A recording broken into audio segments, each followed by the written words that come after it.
We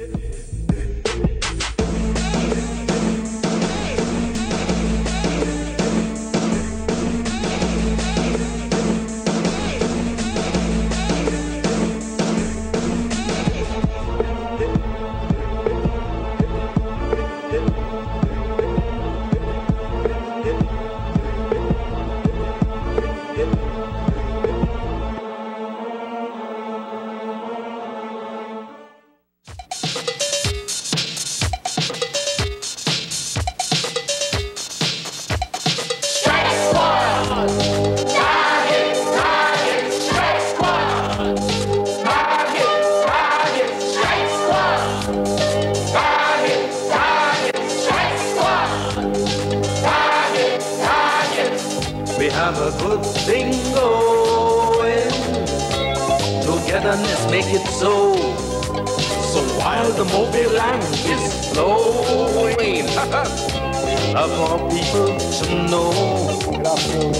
We play this game for both you and me. What am I but great are we? We have a good thing. It's a very special, and I think it's a show tonight that is going to bring back a lot of memories, especially to the football fans, the grass. And I'm not talking about all the football fans. I'm talking about the grassroots football fans, those who were around in 89, 88, 89, 90. Those were the people who were actually the diehard in the football arena. And in 89, we had a bunch of locally assembled footballers known as the Strike Squad, a local coach. And this team, and I make no bones of what I'm saying here now, to me, up to this day, this team, after reviewing some of the games recently, this team has to be undoubtedly the best performing team in the history of Trinidad and Tobago football. I mean, others might say different, but that is my view. And tonight, I have the pleasure of talking to 3 members of that team from the 89 squad. I have the captain, Clayton Morris. Clayton, it's a pleasure. Yeah, Judge, it's nice being here. And I have the coach. Well, he really wasn't all that young at that point in time with the young players. And I have Brian Williams. Gentlemen, it's a pleasure, and it's nice to do it. We were supposed to do it bigger and larger last week, but things didn't happen. As I said before, a local bunch of players, no foreign-based players. This team really came to life in 1987 when we won the Villa deflated CFU the hopes Cup of in many Mackney. when Ian Ormondroyd gave them a 1-0 victory. We were embarrassed by the States A bad in the Pan American Games. And from there, this team started to come to life, right? The Strike Squad, the hype. This is the one team that, up to today, brought all races in Trinidad and Tobago together. Gentlemen, 25 years have gone. JB, right now at this moment, how do you feel? Well, I mean, every time November comes around, you know, it brings back this bittersweet feeling. You know, it's, and more of a bitter taste. But you know, as the years go by and you get older, you got to realize that you know, you have to let go and look at the positive side in that defeat. You know, and I think when I look at it now, it's more positive now. But as I said, there's almost but the Trinidad and Tobago footballers came out determined to show their mettle against Paraguay, also in training for the World Cup. As coach, I have a whole different perspective. Marlon Morris scored the first of a double at the National Stadium before a few thousand fans, those who remained faithful to the team. An exchange between Kerry Jameson and Marlon Morris, and the second goal to the Trinidad and Tobago striker.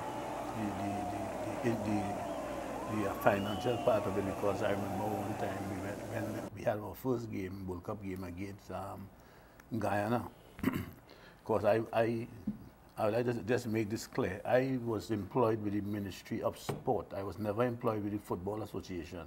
I was sent to the Football Association as technical assistance from government to the Football Association. So this is why when I heard I got fired, I wanted to know who could fire me other than the Ministry of Sport. Right, so when we were supposed to go to Guyana, and being at the minister's sport, the minister called me. The minister at the time was Jennifer Johnson, and she called me and she said, Mr. Cummins, the Football Association said that they had no money for you guys to out of pocket and per day, and they had no money to give us. And I said, well, we are not going, because how can I go to the players and tell them that we can't afford to give them some out-of-pocket money for spending and this kind of thing. So it's a long time without no money in football in Trinidad? Yeah, when we came into, we made money for the association. Oh, yeah. So what happened is that, Yeah, because I hear the same thing. Because they had no money. They had no money at the time. Yeah. And what happened is that I think the minister did out something with Jack Warner and them and keep up. As a matter of fact, we traveled to Guyana in cream jerseys. You know. I don't know if Brandon remember that, you know, some off-white jerseys, we can afford national colors. The first tracksuit we got was from a fan of the team in Torrance, California. We never had a tracksuit. People always gain the football. Yeah, so the strike squad, what is amazing about the strike squad, and a lot of people might be tired hearing this, the strike squad made themselves, you know. The money that was generated in '89 and from '87, it was generated by us, not the Football Association. And in those days, government had no money to give us. Now you see government paying out all and all that funding. But to be quite honest with you, as a coach, I had to look at all sorts of things. And as a matter of fact, if I had looked a little closer to the fixtures of the games, I would have seen something that is bothering me up to today. Brian. Here, Georgie, well, considering that question, and I would ask again to permit me to differ a little bit, because as Clayton said, you know, 25 years ago, a lot been said about the strike squad, and sometimes it goes both positive and negative, and I would more like to stress more on the positive aspect of the whole strike squad until this time, because 25 years ago is Paraguay a were long time upset. They had been very victorious in their short tour of the Caribbean. Now an unknown squad was providing them with several problems. Was shared. Trinidad and Tobago playing excellent football deserve to score a couple more. Today. You understand what I mean? What was shared amongst us? But the Paraguayans were saved from total embarrassment by a couple of defensive errors. The first, uncharacteristically, by the Trinidad and Tobago skipper, Clayton Morris. In the second half, the pressure was still on. Marvin Fostin testing Paraguay's as a team because of the time that we spent even from that early time, from even youth football. In 1987, when Mr. Gali Cummins was appointed coach when we came back from the Panama, that triggered a new life into the football. And the positives coming out of that time, 25 years ago, is what we experienced during that time. That love, that peace, that whole appreciation that we got from the general public, which is what we did last Saturday in our walk and stuff like that, because we wanted to give back as we continue to do. It have a lot of things being said, but the strike squad and what we shared is that what we continue to do to the general public and the interest of Trinidad and Tobago football, because we stay together because of that love we had from them times, and we giving back now. Let me say, I wouldn't say unnoticed, but unnoticed by the authorities, because it's not a fat match team, but we go around and continue to do community service in all different parts of Trinidad and Tobago, because and that is the request from the people. From the people, we're not trying to impose ourselves, because why I'm saying so, I was a little moved, and I want to say it, and I said to Clayton and Coach that I want the opportunity to mention that, because I was a little moved by even some of the article that I saw this morning. You know, this kind of way, by a senior person at that time in Former football. president. From the president, let me forget it, a banker. If you, and that didn't go down too nice with me, because if you have a tree and you want good fruits and branches, then you got to make sure to maintain the roots and Paraguay's mold the tree goalkeeper. properly. So you will But get another good fruits defensive error and and an own goal so we scored don't say against like Trinidad and Tobago. it's not Paraguay running out of saved banker, with a 2-2 because draw. obviously we as the They strike met again squad in the same month feel of March we wasn't really at the treated Arima fairly Municipal because Stadium. of Dexter what took Skeen place, because providing none an of us excellent cross. have nothing to Hudson really Charles show header over bar. what we gained from November 19th. But Floyd Lawrence would And put this Trinidad and is Tobago what is in the sometimes lead. there's been a little burning issue with most of the players. But still we continue It to was a serve the fantastic country performance in a by this meaningful Trinidad way. and Tobago Most squad. of us right now are coaches, either with clubs, schools, national teams, and we're working with our youngsters in Trinidad and Tobago. So we upkeeping Trinidad and Tobago football in some way or the other. But that is not seen by some people, and still feel we're looking for some type of recognition still. But we know we have to give back. And this is what is my whole concern or whole view about the strike squad today. Because then you see, realize I ain't go about what took place and what, because I know that went about a lot. And like it's like, you know, the same thing over and over. But I want people to understand what the strike squad are about today. And it's not by we imposing ourselves, it's by the request from the general public. Because people, wherever we go, people still show us that love and appreciation. And people have been saying that even the same as the gentleman who presented us with the plaques. Yeah. He said he's 80-something years old, and he's saying since independence, the first time he see Trinidad and Tobago came together in a meaningful way and showed that love. So that was something to me. If we could have gotten the pictures or the videos, especially when the people came out on the street, how it was to really, I mean, talking about that is one thing, you know, but actually experiencing it was something different, you know. Yes. And I don't think we saw that in 2006. No, no disrespect to the 2016. Yeah. Right? Yes. No disrespect. Yeah. But in 89, that atmosphere, that people coming out on the street, people coming to old, young, everybody. Before their fans, and their that is only something problem, that I wish that goal-scoring. the young footballers, you know, or the young people, It was a problem that would haunt them for the entire year. Opportunity, right? Eventually, Paraguay pulled back with an equalizer and saved themselves from embarrassment once again. In the month of April, England's Leicester City came to the National Stadium. And what Gary McAllister broke Trinidad and Tobago's offside trap and put the first goal past Bill Carter in the right. And in 2006, some of the games you went to, they had room in the stadium. Yes. In 89, every single game that played at Hazy Crawford Stadium was sold out. When this were going on, and George, and this what we said, we ain't saying there wasn't mistakes, you know, but even say Jamaica and some of the other Caribbean teams, they have learned by some of the mistakes that we made. We made, and we ain't saying that this is it, because like how we feel, everybody gained from November 19th besides the players.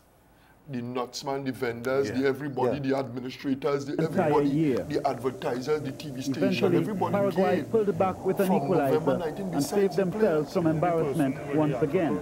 This was going on, and this was going on, and we still continue, and we're going on, and I still find it to be something else that people still looking like, and in a kind of way, like we still trying to fight something or gain recognition. Yes, we is obviously, and we ain't ashamed to say it, that we feel that we wasn't treated fairly, because as I said, in the Prime Minister's office in 1974, there was one spot, the President's office. Yeah. In 1974, there was one spot, we came second. In 1989, there was 2 spots, we came third. In 2006, when we qualified, there was 4 spots, and we came fourth, even presently. And we give the women team maximum support, and most likely we will be at the stadium on December 2nd, but even serve them too. They have 4 spots to qualify. But I'm just saying 4 chances to qualify. And we say that even something tangible. And I really like that and I support it. But the women team, they ain't qualified yet, but we understand that I saying straight up they get $50,000 already. You understand what I mean? So these are the things where people have to understand how the strike squad was really treated. And we still continue to uphold Trinidad and Tobago football and to serve Trinidad and Tobago football in a meaningful way. George, if I could just, Yeah. you know, go a little deeper with Brian, why we back out, right? This whole initiative came from behind the walls of the prison in Trinidad and Tobago, you know, right? Because I've been going to the prison through the Petro train, and there's an inmate that's Clayton Norris. That good thing all they do 1918, bring them first down here and we see what they can do. And it's from there the whole initiative started. So people will mention that we want to show ourselves. We don't want to show ourselves. The country in need of something positive. We need role models right now. This is what we want to bring back. They're trying to bring all kind of guns all over. England's Leicester City came to the National Stadium. Gary McAllister broke Trinidad and Tobago's offside trap and put the first goal past Earl Carter. In the second half, Simon Morgan scored up a 2-0 victory for Leicester City. You know, if we go back a bit, National captain Clayton Morris did strike an upright, but Leicester with the victory. Because in May, the same thing Queen's Park Rangers challenged Trinidad and Tobago. Jamaica Hudson recently. Charles provided the first goal. From since then. The first shot saved by Marlon Muck. One white kit. Yeah, you're at the borough. Queen's Park Rangers, Queen's Park Football Club. That was against Honduras. Against Honduras. In Trinidad, you're at the uniform. 2 teams in white. Right. You all went in the hotel where you stayed whole day. In the rundown hotel. Before funds coming in. Right? Guatemala, so, Guatemala. So when you look back, but let's talk a bit about that period of 89 coming up to the World Cup. Gali, when did you realize that you had a bunch of special, talented players? Well, way back in JB, when it is I came as I was assistant coach to Zwartje, what the fellow name from Holland. From Holland. Zwartje from Holland. Yeah, I was assistant coach to him on a tour to Cuba. And I met all, but I know the players from before, right? And I was at work at the Ministry of Sport as a specialist coach of football, and the director of sports went to meet Brian and JB and them at the airport when they came back from, was it the Pan Am Games? The Pan American Games. The C. Roger Corner was the coach at that time. The C. Roger Corner was the coach at that time. And he said to me, he said, you have a job on your hand, you know. So I said, well, he said, the leader survey. A lot of the fellas want to like to take them and coach the team. They have to join the football. But the thing about it is that everything worked out so nicely. The fact that I had already had this structure in my mind about Trinidad and Tobago football and how it should be played. I grew up seeing the likes of some of the greatest players in Trinidad. They had no coaches. We didn't even know about a formation. I think in those days, we used to play the WM formation. Everybody played that all over the world. And all I did is, readjust the team into different positions. As you say, individuality, you understand? When I got the team, well, Brian was already an attacking wing back, Marvin Faustin also. And JB and Dexter Francis were two stoppers, central defenders, and because of their exposure and knowledge, I decided not to play one sweeper in front of the next. I played them alongside each other, and then in the middle of that I was looking that position I was looking for, where Kerry Jameson played, because that the Mexicans call it the center of contention. That was the foundation of the defense and the midfield. That sort of linked them together. But you needed a player with the ability to finish and ability to defend. And Kerry Jameson had that ability because he used to play as a stopper. So all we had to do is to teach him how to hit the ball when the opportunity presented itself. So the structure I brought in a 2-3-2-3 structure because the environment brought about that. And what was nice about that is that it was a Trinbagonian way of playing. I keep saying it. So it was very easy for the players to fall into that. You see, when you play structures from other people's country, it has a lot to do with their culture. You understand? And I keep saying that over and over. I'm like a broken record saying it. So when I took the team, in 1 week time, people, we were mobbing the stadium, even though we lose the game in the over, people try to say, I received something like about 30 phone calls, people saying, we stay with that team, boy. That team look good, this thing and that. And we went on from there, we went to play El Salvador. And we beat them 1-0. I think we see them happen. And I remember Brian and these guys being mobbed because people couldn't believe it had a team in the Caribbean playing that kind of football. And I remember the headline in Spanish in the paper, in the El Salvador paper, where they were saying that the Caribbean football has come alive. There's no more fools in the Caribbean because of our performance. And what is amazing is the fact that Costa Rica and Guatemala and El Salvador and Honduras, and it was a walk in the park for us, you know. And what happened now, we went way back, and we are now looking to beat these people again. We're struggling to beat them. We're struggling to beat them, but we had to make of them because most of the time when we lost to those teams is because we beat ourselves. Look, I remember when Brian got 2 yellow cards. It wasn't for indiscipline. It was for, I think, the referee was moving back the wall, and Brian was kind of making sure that he fell and kicked the ball before, rapid kick. And he ended up getting a yellow card, and he couldn't play against Guatemala in Trinidad. But what a lot of people didn't know is that each of the players on the strike squad team had a cover. So if JB couldn't play, he had Floyd Lawrence. If Brian couldn't play, he had Dexter Lee. If Marvin couldn't play, he had Kelvin Jones. You understand what I'm saying? So, and most of the players could have played Kerry Jameson's position. So the players didn't only know their role and responsibility, but the other people's role and responsibility also. When Latapi had a good game, it was because of Hudson Charles. Because for Latas to play the way we wanted him to play, give us total attack, we had to have a player like Hudson Charles to clean behind him. So we played diagonal lines. You see, and when you start getting into this kind of technical talk, people really don't understand because a lot of people feel the strike squad is against team. When Kerry Jameson started to score those goals, ask Brian, he was scoring them since '88 in March League, in the Shell Cup final. And that play was done repetitively in training, so it was a walk in the park. You understand? And at the end of the day, we had a situation when we played against the game that we came our first game in Toronto, California against America.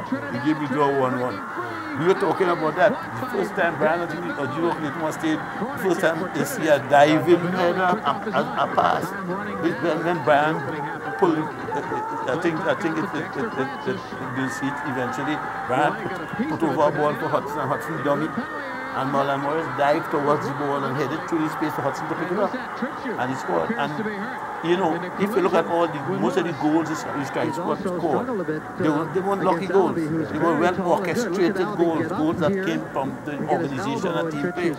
You see? And as I said, you couldn't have wanted a better bunch of fellas. Everything just meshed. And as Brian said, we had a sort of love for each other.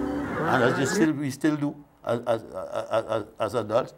So when people started to talk about strike squad, I've been hearing that for I had to take that for 25 years. I met a fella the other day who said to me, "Boy, Gally, I've been looking for you for 25 years to ask you a question." You know, so you had to live with it. Yeah. So when people come and talk about Tabanca, it's not really a Tabanca. I think we have something that maybe... As the song so, we have a good thing going. We have a good thing going. And let us keep it so. And let us keep it so, you know. So as I say, if the feel that way too bad, we have our thing to do. We need to take a break, but when I come back, I want to talk to Clayton. I want to find out what it was like captaining this team. Because you are watching a special edition of Scoreboard here at 25, and we are talking to 3 members, 2 players and the coach of the 1989 Strike Squad team. They are celebrating 25 years this year. November 19th, last week, Wednesday, was the 25th year, and this bunch of guys have remained friends from 89 to now and still doing things on the football field. Taking a short break, and we'll be right back.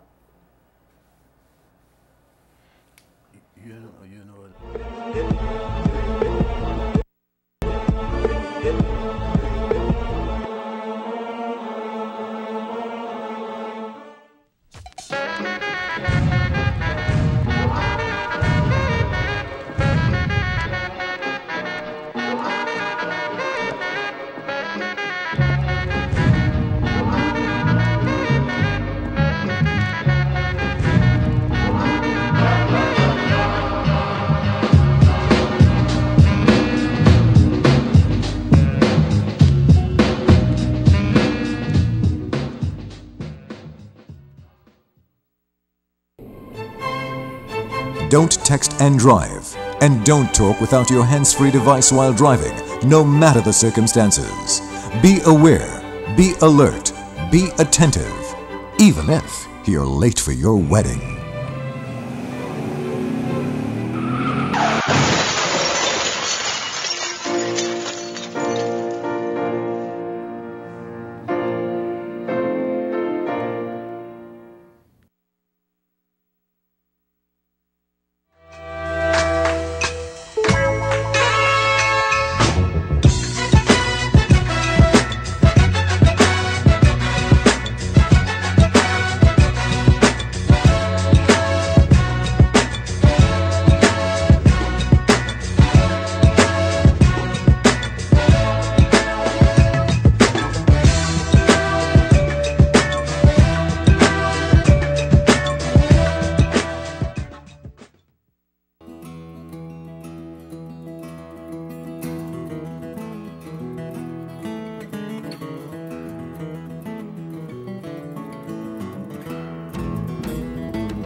Welcome back to Scoreboard on Acts 25. And before we took the break, Clayton, I mentioned to you, what was it like to lead the Strike Squad? Because, I mean, you're hearing, each time you talk, you're hearing about the unity, the closeness of the players, right? I mean, the squad was a special squad. What was it like being leader of the squad? It was really an honor. You know, it's really an honor. But it wasn't too difficult for me because I came from a large family. 7 boys, 4 girls. So okay, so you're born in a football field. Yeah, I know what it is. Football team. You know, when you have conflicts, and you know, I look at it as a chain. It's as strong as its weakest link. So I look for the player who feel the most inferior. And I remember, if you all remember, 1988 in Martinique, the first trophy we won. Well, I won as a national player, and I think he was a coach. Right, and on that trip, we took Dwight York. Yeah, we took right? Dwight didn't play a game. Not one game. Right, and I remember when we won in the final, we scored 3 goals in the first half against Martinique, the host, and they cut the lights in the stadium. So the second half didn't play. So cut a long story short, we collected all the trophies. And while we were celebrating with the trophies, somehow I look across and I saw Dwight in a way like, I wonder if I could ever reach that. And I went and I gave him one of the trophy, and then the next week they see Dwight with the trophy. Who is Dwight York today? Right? So the thing about me, why I understood, you know, again, as from the house I came from, the family I came from, everybody must feel important. And in that way, you get your whole unit functioning as a unit, right? Because coach may not know, but there were a lot of conflicts within the players, right? But I had to deal with it so that when time to go on the field, he wouldn't see that. You know, so it was really an honor. It was a task. As I said, it wasn't difficult because of my family background. But again, it was a really honor and a joy. Up to today, the other week, we had to visit the president's house. And we were supposed to reach for 1:30. 1:15, I ain't seen Leonson, and I call him. I come in when he reached this man. This man wouldn't change. So, you know, we had that thing that I will look out for them, and we everybody respected each other. They respect my position, my authority, and they make it easy for me. Brian, looking back at his strike score, if I'm to ask you what coming out of this strike squad, what has that given you as an individual? I wouldn't say as a player, but as an individual, because the strike squad was good on the field and also off the field. And we've seen it now with the work that you all are doing off the field. So if I'm to ask you, coming out of this strike squad, what have you taken out or gathered from that? What has that done for you as an individual? Well, I would say generally responsibility and respect. You understand what I mean? Because in doing our work, and as Clayton mentioned, his role as captain, we came out of a product of youth football, because we spent a lot of time on the youth team too, and that togetherness and respect for each other and thing came about during that time. But on a general basis to the general public and stuff like that, responsibility in what you have to do, and respect from we naturally gain respect from the people, because the way we care about ourselves in our responsibility. We know, as most of us feel, that we disappointed the country by not qualifying for a World Cup, and we know that was one of our main responsibility. Hence the reason that we care about ourselves certain ways, and even some of the requests from the people that we have to give back. But generally speaking, it also developed me with my knowledge gained from different coaches, and I always say Mr. Gadi Cummins is a really good motivator for the football team and stuff and things. We learn a lot from him. So now we could only depart that now as we in the capacity now as coaches to our students and stuff like that. Out of respect, especially you, what we'll just say, right? Now, you're saying that you all felt you all disappointed Trinidad and Tobago by not qualifying for the World Cup. But we, the general public, know that, I mean, you all didn't disappoint us because the odds were against this team from day one. We know that. From day one. Right? Because it took you all 6 months after the drawing the first game with USA to play the return game. 6 months. Right? Besides that now, you all played in an overcrowded stadium. So if you all had scored, people might have get killed. Yes. If you all had scored and win the game on the field, or let lose the game in the protest room. So I respect you all, apologizing to the nation for not going to the World Cup. But the odds were always against this team. We wouldn't dive into the only I know, but Georgie, why I said so too. Generally, and I could speak on behalf of the Strike Squad players, our dreams and aspirations were so high in terms of playing in the World Cup that I don't think any player was seeing some of the difficulties we went through, in the background. What's going on in the background, and like if the stadium was oversold and what would have happened and stuff. We really, all of us, was really looking forward to playing the World Cup because we was actually seeing it already. Because we did some work with Miss Shirley Rod Otley, and I have to mention her name. She did some psychology work with us that make you feel so on top of the world in terms of, I always remember affirmations, which is sending a positive message to the brain.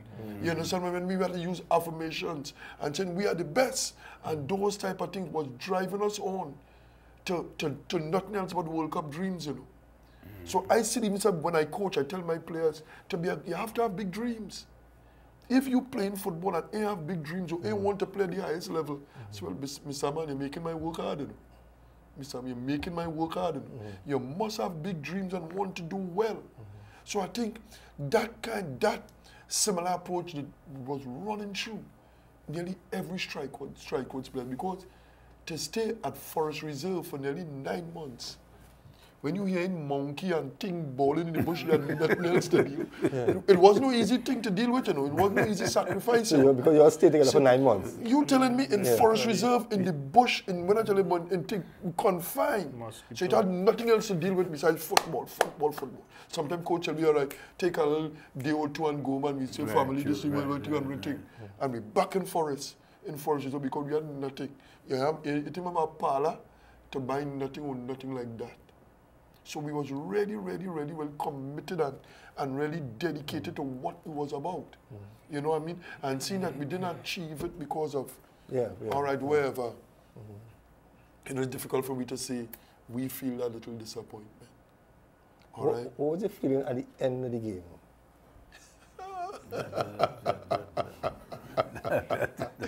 I know Galia watching TV for 6 months.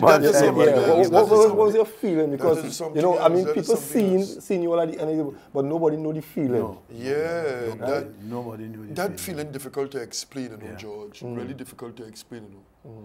But sometimes all kind of different feelings went through. Like I lost everything. There is nothing for me again, and all these different things going through players' mind. And like I don't want to play football again. It would. I don't think I have another chance. All kind of. It was really a down, sad feeling. You know. So that's why sometimes weeks players went to the respective home and like not sure if they want to come out and still dealing with that situation. But I think, George, it's still up to this day, 25 years from that time. It's still difficult to explain that real true feeling. Well, I know, Clayton, you had the responsibility of bringing back the team back out on the field. What was that like? That was really a task. Oh gosh! But again, I remember my duties as the captain, and if the captain not there to guide the ship, well then the ship can't flow. So, but what really kicked me back is when I look at the scoreboard, I saw TNT Strike Squad. We love you still. I think that was really a re-energizer. And even when we went back to the dressing room, everybody was on the ground all over the place. Again, I myself broke down, and then is when Father Christian Pereira, he is the one who used to do, will pray with us in the church before we come to games or what have you. So he came in and he said the people not moving there. Oh, they're still waiting for the team.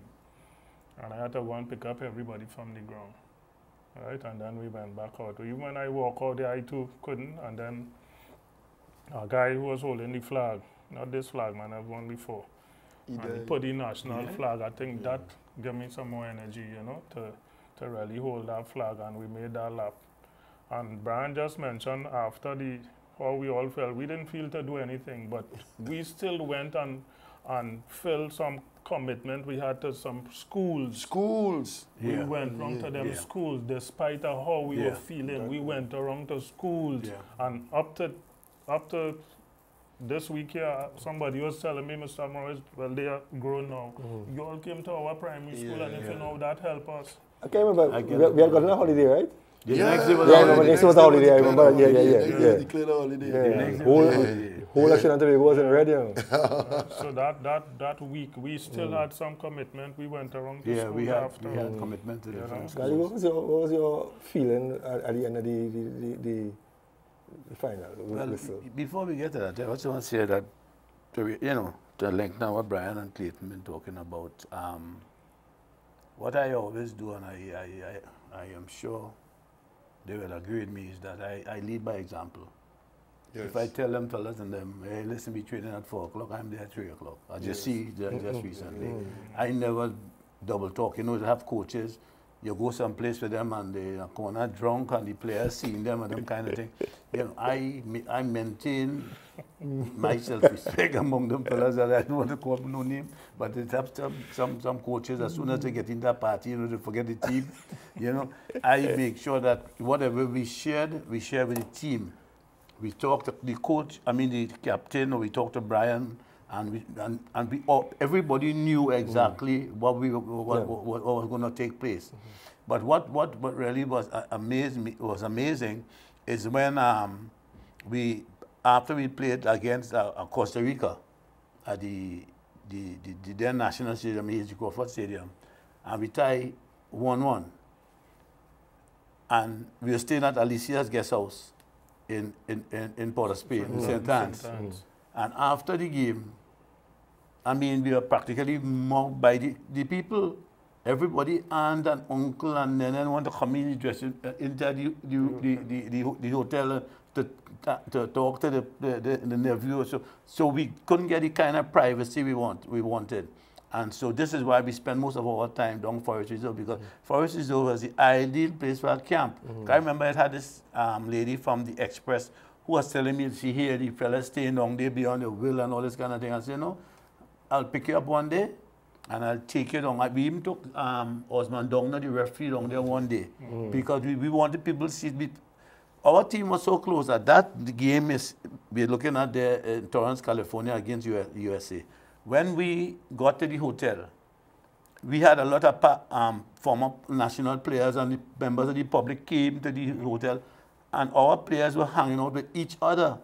Nobody wanted to go visit anybody. The team connected that wherever we went, we were always together, and our main focus was to do well for Trinidad and Tobago. Yes. Totally. Totally. We had nothing else but that, because what I heard before when fellas go on a trip is liming, drinking, shopping. No. That never happened with the strike squad. We were on business. You understand? And you know, it was sad too. It was sad too that that when we came home from that same game there against USA, right? Because people had us down to get 5 and all this kind of thing, and that was our first game. And that was their second game. And you know, World Cup don't work like that. It's even Steven. Yeah. When we played Costa Rica, that was their third game. That was our second game. So while we were we training with Brandon Bailey and all this kind of thing, America and Costa Rica was already in competition, you know. So I couldn't understand the fixture that we have. And this is what is mind-boggling today. Bring me back to what you said. Our first game, as you see it playing there, again, that was the 13th of May, 89. And why did we play our second game? 6 months later. 6 months later, when each game should have been about the return game. The return game. When we played Guatemala and Guatemala beat them, we played them the next week in Trinidad. And you started to speculate, you started to wonder what was going on. But you know how I felt as a coach, because I took most of the jamming. And people tried to push all kind of, but one thing I maintain, and I'm very happy to say it now, I have never once blamed my players. Never once go in the papers and say it because no, and separate myself from anything. I took all the jamming because one thing I know, road marches change. And what I'm experiencing now, you know, I'm saying thank you to the people, because I think what happened, as the old people say, the longest rope of the end, and what is in the dark will come to light eventually. So people are now seeing and understanding what really happened. But what is kind of, it's unfair to me as a coach. I was on to Trinidad football. Look, this is the goal here. We were talking about the dummy and the head. Marlon Morris dive to head to the Hudson Charles. Those goals, these things were pre-planned, were in training. There's nothing that came about.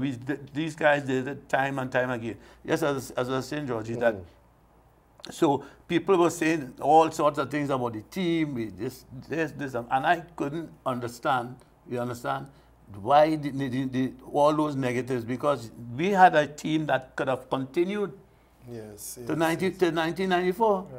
I think the oldest player on the team at the time was Michael Morris. He was 31 years old. And Lil Carter. Our team was ready, because they always say before you could win the gold ring, you had to win the brass and the silver. And maybe I honestly believe that we could have gone on to 2 or 3 World Cups before 2006 if they had kept the team together. But I don't know if the players knew this. What happened after 1989 is that the entire Caribbean wanted to see the team, right? Because we motivated Jamaica and all these and all the other island, Barbados, and they wanted so we were supposed to go on a Caribbean tour. So knowing that they had $600,000 for us and we couldn't get it, I sat down with the manager, Camps, and the TNTFF, and we was trying to come up with a plan to make this tour. But I told them we need 50% of the gates. And the Football Association said we couldn't get 50%. So I say, if we can't get 50%, I don't think the boys are going to play because right now you're owing us money and we can't get it. So, you know, the trust, there was somewhere under the table. So anyway, what happened is that... No, well, what happened is that okay. I told them, I said to them, I said, okay, when we come to a conclusion, we'll meet again. So the Football Association said to me, okay, in 2 weeks' time, we'll get back onto you.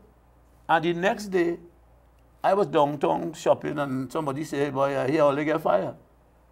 I said, no, that can't be so because 2 weeks, we're supposed to meet in 2 weeks because they told me to bring all the boys to start training because we started training, remember, in the gym at the Gene Pier Complex. So while I was thinking that now we have an opportunity to make some money for the boys, you know, they went ahead behind our backs and got rid of the technical staff. If I'm to ask you all now, after 25 years, when you look back at the state of football, Brian, I'll start with you. How do you feel now looking back after all these years and seeing presently that some of the same issues that you all had to face, we're facing it right now, and it's like our football is not developing? Well, yeah, George, it is a really, really sad to see that situation taking place that presently we still encountering some of the problems that we encounter in the past, you know. But in my opening remarks, I trying to maintain the positive aspect of it. And I say that we set a foundation where I see, look, just recently for the 25th anniversary, I got some calls from some of my friends out in the Caribbean and even so as far as New York. And they were saying to me that they really want to wish us all the best and stuff like that and them things because it's really because of the strike squad. I think the international football, I came to the Caribbean really in a meaningful way because my friends from Guyana and around the Caribbean called me and congratulated us. So I say that even so that we still encountering these type of problems financially, I think it was an eye-opener for the rest of the footballing world to some of our players now, because we see more of our players now going out to Europe, getting contracts and stuff like that. So on a positive, we brought that eye to Trinidad and Tobago, but what is sad to see that administratively in Trinidad and Tobago, the same problems with poor preparation, we're not doing things in the right way at the right time, and all those different things. So it always is a story that we didn't prepare our team properly. We didn't prepare. We always start late or wait. The opponents always ahead of us. Always ahead of us. Always ahead of us. I had the opportunity on 1 or 2 occasions to work with the national teams and stuff, with the youth teams and stuff for them things. Even self in 2001 or something like that, when I worked with Anton Cornell with the national under-20 team. When you watch, you're going to play against America and these teams, and they don't play about 20 and X amount of practice games in preparation and go all about the place, and we playing against local clubs. It has been, even if I don't even want to sometimes go there, even if we say Trinidad so advanced to Haiti and all these different things. Just recently, Haiti going down to Brazil and Germany and things to prepare. And Trinidad and Tobago cannot do those type of preparation. Up to now, we don't have training facilities. We don't have a proper training facilities because if we here, as I said before, decide that we're renting the stadium for a FET match and the national team had to train, the national team had to wait because we don't rent it out already. We don't rent it out already, so they had no way to train. And this is some of the things that I think we should pose because we need a training center. It had this how I call it, the goal something, where they're doing with all the Caribbean countries, we get to prepare training centers or whatever. How Trinidad and Tobago never have never thing. So we, in 2008, we celebrate 100 years of footballing. And we have nothing to show for it. We have nothing to show for it to say like we have our own training facilities or nothing like that. So from that level, I think it's a big failure. And we move nowhere. Administratively, we move nowhere. You understand what I mean? But the exposure, again, as I say, to some of our players who getting to go to Europe and stuff and them things, and the IMO coming out to the Caribbean, that might be the positive. So really and truly, I'm hoping something stronger take place in that aspect, and we can move our football forward in a positive way. Still, I'm not sure exactly where it is, but I have my views on certain things, and but I know I have my views too. We press for time. But Georgie, let me just say one thing before, you know, you take over. When we were playing against Honduras at the Queen's Park Oval, same game where we had to play Queen's Park shirts. Honduras went to Chile, Ecuador, Argentina for warm up before our game. We played against a Port of Spain League team, a San Fernando team. Red Devils. Yeah, against Red Devils. Them kind of thing. But listen to this. Listen to this. During the game against Honduras, what the plan was, we used to attack to the right side through Dexter Skeen, right? And we had Richard Chernapu inside in the center forward position. And we used to have Hudson Charles. We played in diagonal line, so at the point of the attack, the player on the opposite side would be diagonal, slightly backwards behind, right? And so Hudson Charles would come in that space. So we'll pull the opponent to the right side and switch to Hudson Charles on the left side. But because Honduras sent some people down here to see us play that we didn't know about, and we didn't get a chance to see them play, so we knew nothing about them. They were using the side that we were using to attack them, they used it to attack us. And so what we had to do, we had to remove Dexter Skeen and install Leonson Lewis on the left side to create a void so we could have stopped the thing. So what happened in the game itself is that when Leonson came on, Leonson started to put pressure on the left side, and that saved us. But what was amazing about that game, that was the first game that Dwight York played for the national senior team. And I thought when Dwight York came on the field, I don't think that anybody sat down. And coming back to what JBC, sat down in the stadium that day. But what was amazing is the fact that, just imagine, in a World Cup game, right, you're a coach, and both teams in white, right, and we don't have a change of uniform. Now, how can you deal with a situation like that? Not only that, the fact is that a lot of the players were disenchanted with the fact that they had to not wear the national uniform. We had to go on, I mean, we are thankful to Queen's Park, but the fact is we didn't play in our national way. And that went on for some time until we get another change of uniform. So it was problems after problems. Clayton, I know we don't have much time, but your view on the state of football right now? Well, I mean, when you look back at it, George, it's really disappointing, you know, as Brian and Coach just said it, you know, but this is why, one of the reasons too why we try to keep this stride squad dream alive, you know, because it's very sad to sit down and listen when the girls went to California the other day. I mean, we went through those things. We slept in the airport, you're in jacket and tie, and you're sleeping in our airport, representing your national team, you know, and to sit, I mean, we could say 25 years, but it's more than that, right? And yes, we're still going through that, you know, it really, really hurt your heart to see. We really have gone nowhere, we're going nowhere fast. what plans have, about 3 minutes. Strike squad. Where do you all go from here? I see like Brian ready to attack. Yeah, I just want to take it quickly because I don't want to lose this opportunity, right? I really want to take this opportunity tonight, George, to thank the general public for all the appreciation and love they've shown us over the years. I also want to thank the people who supported us on Saturday.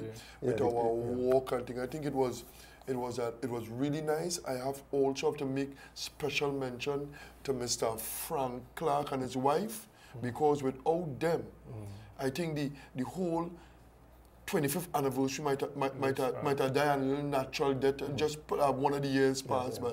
But because he came up with this thing, he wanted to present it to the Strike Squad, it moved the whole occasion in a meaningful way. So again, thank Trinidad and Tobago up until this time for the love and appreciation, everything.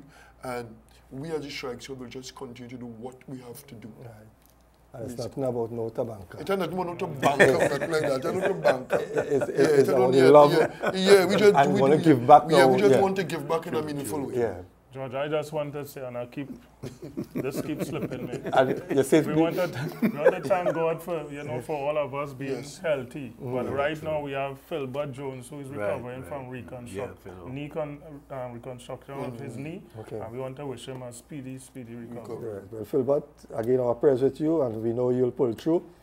But again, viewers, we have come to the end of, I would say, a very, informative and interesting scoreboard here. I think there is so much more that is still to be discussed, and I hope that I can extend invitation to maybe have another show with some other members of the team, that we can come in. People tell you for the police strikes. No, well,